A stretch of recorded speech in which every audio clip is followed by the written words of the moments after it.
the house across the street. When the lights came on in the house across the street, none of the neighbors even noticed. The streets of our suburb were always quiet, and people were too busy with their own affairs to pay attention to moves or new faces. But I noticed. I always noticed. House number 9 had been empty for almost a year.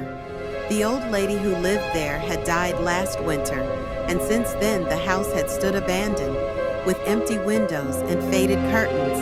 But one evening, the lights came on. Just like that. No noise, no truck, no new tenants, just a dim yellowish light on the second floor. At first, I thought it was realtors or electricians. Maybe they were checking something before selling. But the lights kept on every night, without changing, without fluctuation. Always the same window, the same dim glow. After a few days, I began to notice something strange. Every evening, when I looked out the window, I thought I saw someone standing there, in the room across the street. A shadow, a silhouette, motionless and silent. I couldn't make out any details, but I knew they were looking right at me. This went on for a few days, until one night the light suddenly went out.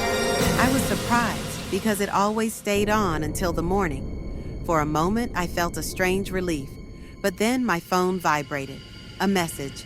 The number was unknown. Why did you stop watching? I felt a chill run down my spine. My heart started beating faster.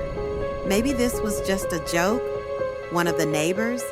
I typed back, "Who is it?" A few seconds, and another response. "Look again." I didn't want to.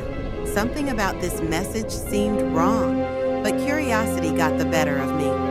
I slowly walked to the window and looked at house number 9. The light was on again. The curtains were slightly open, and a shadow flickered inside. This time, I was sure. Someone was there. I peered into the darkness of the window opposite until my eyes adjusted. And then I saw it. A person. Or something that looked like a person. His figure was thin, with curved arms and a head slightly tilted to the side. He stood absolutely still, and his face was hidden in shadow.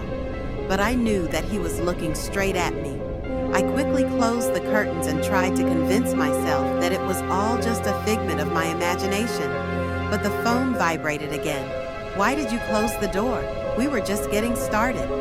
I couldn't sit at home any longer. Something was pulling me toward this house. I put on my jacket, grabbed a flashlight, and went outside. The night was cold. The street was eerily quiet. I crossed the road and stopped in front of house number 9. The door was ajar. I should have left, but I went in. It was dark and quiet inside, like a crypt. I turned on the flashlight and illuminated the empty living room. No furniture, just bare walls, peeling paint, and a thick layer of dust. On the floor, there were footprints leading up the stairs. I walked slowly up the stairs. Each step creaked so loudly that it seemed as if the house was warning me, "Stop." But I kept going. There was only one door on the second floor, the same one from which that dim light was shining. I came closer. My heart was beating so hard that I felt it in my throat. I slowly opened the door. The room was almost empty. Almost. There was a mirror in the center, tall, antique, with cracks along the edges, and in front of the mirror, that same man. He stood with his back to me. I wanted to scream, but I couldn't. He didn't move. I stepped forward, the light of the flashlight trembling in my hand, and then he turned his head. Not completely, just halfway. Enough for me to see his face. His eyes were empty, black holes that held nothing human. He was smiling, but it wasn't a smile of joy or greeting. It was a smile of something ancient and evil. I froze, unable to move. Then he spoke, his voice as quiet as a whisper. "Now you're looking." The world around me began to distort. The room seemed to darken, and the figure in the mirror took a step forward.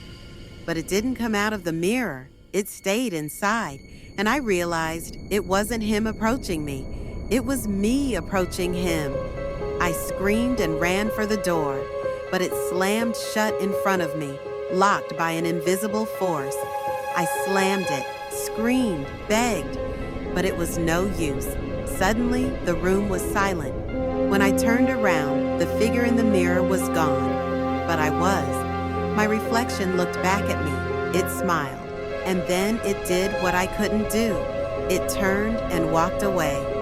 Now I'm standing here, in this empty room, in this abandoned house. The light is still on in the window, and I know someone is watching. So look at me, and stay.